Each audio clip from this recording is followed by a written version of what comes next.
quiero compartir algo que está en mi corazón, el cual he titulado El poder del dar. Antes de leerles el texto bíblico que quiero compartirles, la Madre Teresa de Calcuta dijo lo siguiente: cuanto menos poseemos, más podemos dar. Parece imposible, pero no lo es. Esa es la lógica del amor. Esta fue una mujer que se dedicó a lavar los leprosos de Calcuta. Ella se dio en amor a toda esta gente y hizo muchas cosas impresionantes que todavía hoy en día siguen funcionando.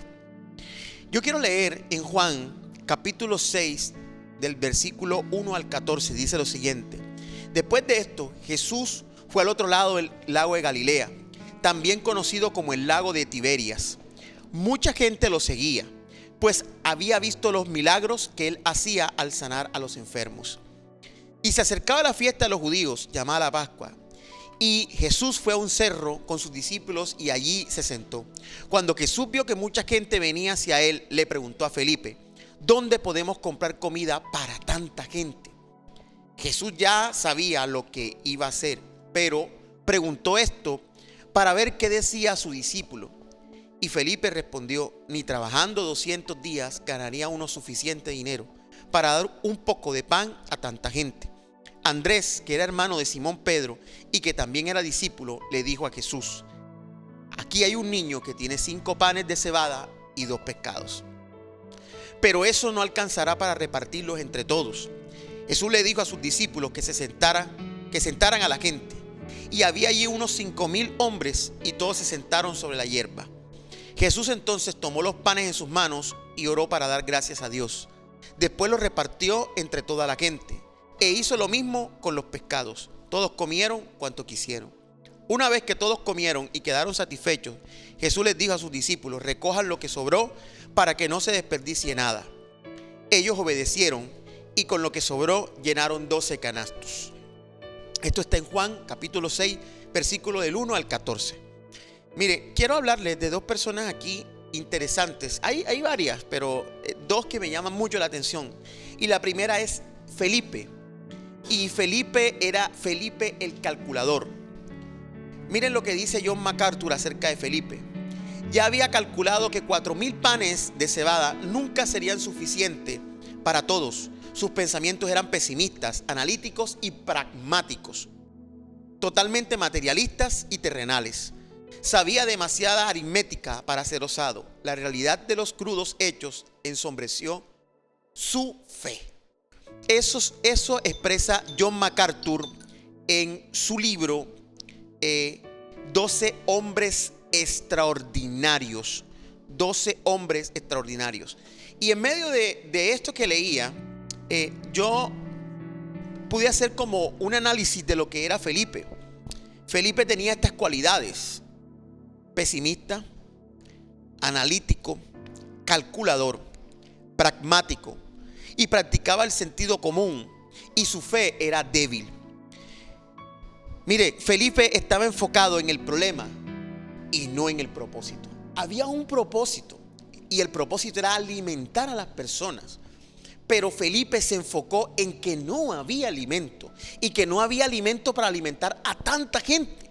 Por eso es que cuando Jesús lo confronta y le dicen: denle ustedes de comer, Felipe es el primero que se levanta y dice: Señor, pero es que ni siquiera con 200 denarios pudiéramos tener para poder alimentar a todas estas personas que estaban aquí.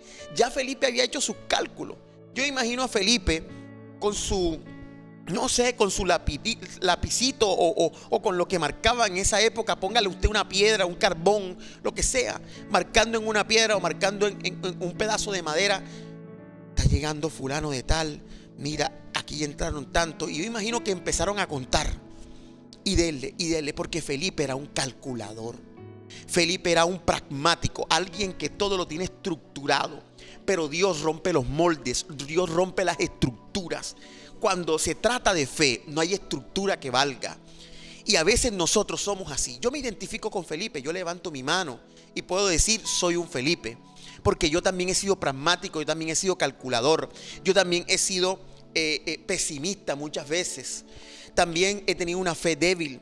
También he practicado el sentido común. El sentido común me da para pensar, bueno, pero ¿cómo vamos a alimentar a tanta gente? Recuerden que ellos estaban en un monte. No era como decir, vamos a llamar a una panadería cercana y que venga varios de Rapid a traernos un domicilio para alimentar a todas las personas. No era esa época. Felipe estaba enfocado en el problema y no en el propósito. Enfócate en el propósito y no en el problema. Enfócate en lo que Jesús te está diciendo.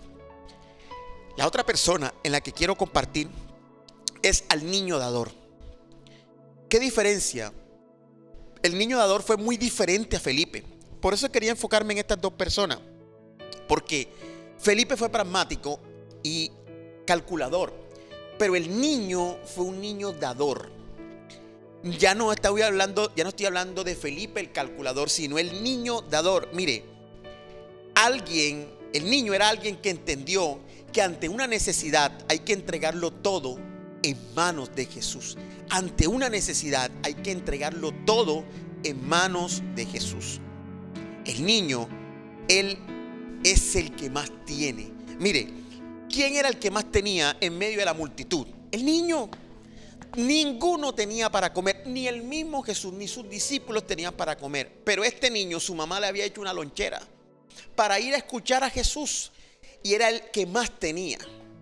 A veces nosotros creemos que no tenemos nada para dar, pero sí, siempre hay algo para dar. Por eso me encanta la frase con la que empecé esta reflexión. Cuanto menos poseemos, más podemos dar, decía la Madre Teresa de Calcuta. Cuanto menos poseemos, más podemos dar. Parece imposible, pero no lo es. Esa es la lógica del amor. Porque nosotros no nos basamos en cuánto tenemos y en cuánto podemos dar, sino en el propósito al cual Dios nos llama. Mire, el niño era un niño dador y era el que más tenía. Era el único que tenía 2 peces, el único que tenía 5 panes. Era el que más tenía, los demás no teníamos. Pero el niño tenía un corazón generoso. Esa era otra característica o otra cualidad que yo veía en medio de la historia con referente al niño. Otra cosa es que esa persona que es dadora, ese niño dador, da lo único que tiene. No espera decir, mire, yo he visto mucha gente que en redes sociales dice, es que cuando yo tenga no sé cuántos millones, es que cuando Dios me bendiga yo voy a... No. Si ahora que no das con lo poco que tienes, tampoco lo vas a hacer cuando tengas mucho. No lo vas a hacer porque es una actitud del corazón. No se trata cuánto tienes, sino una actitud del corazón. El niño se enfoca en la solución, mas no en el problema. Qué diferencia, ¿no? Mientras que Felipe se enfocó en el problema, el niño se enfocó en el propósito y en buscar una solución. Además de eso, da gracias por lo que tiene y no tiene una fe débil, sino que tiene una fe fuerte. La persona que da no se enfoca en lo que tiene, sino a quién tiene. Mire, cuando usted se enfoca en la persona que está caminando a su lado, en la persona con la que usted ora todos los días y está agarrado de su mano, usted no se detiene al dar. Usted no se detiene al bendecir a otros. Ahora, ¿qué activa el poder del dar? Y con esto termino. Número 1. Cuando nosotros nos damos, activamos el poder para que se operen milagros en nuestra vida. Cuando usted da, está sembrando a otros para que venga la multiplicación, para que venga ese milagro. Y ese es el segundo punto. El primero es milagros. El segundo es que se activa la multiplicación. Hubo un milagro cuando aparecieron esos 5 panes y esos 2 peces. Ahí hubo un milagro donde el niño depositó su fe en decirle a Jesús, esto es lo que tengo. Y se lo dijo a los discípulos. Y los discípulos fueron corriendo y se lo mostraron al maestro. Ahí hubo un milagro. Hubo alguien que tenía algo para dar. ¿Qué tienes tú en tus manos para dar? ¿Cuántas veces Dios no te ha pedido que des, pero tú dices, no, es que yo no puedo dar porque después me quedo sin nada? ¿Por qué no coges eso, lo partes y dices, aquí está, y yo me quedo con la mitad y tú te llevas la otra mitad? Y compartes. Miren, lo segundo es la multiplicación. Cuando ya se operó ese milagro en el niño, un milagro de fe, entonces Dios multiplicó aquello que se le puso en las manos. Lo poco, que supuestamente era poco, pero en realidad era mucho porque era el único que tenía. En medio de una multitud de 5,000 hombres, más niños, más mujeres, había mucha más gente. que los 5,000. Pero el único que tenía era el niño, aun cuando fuera poco.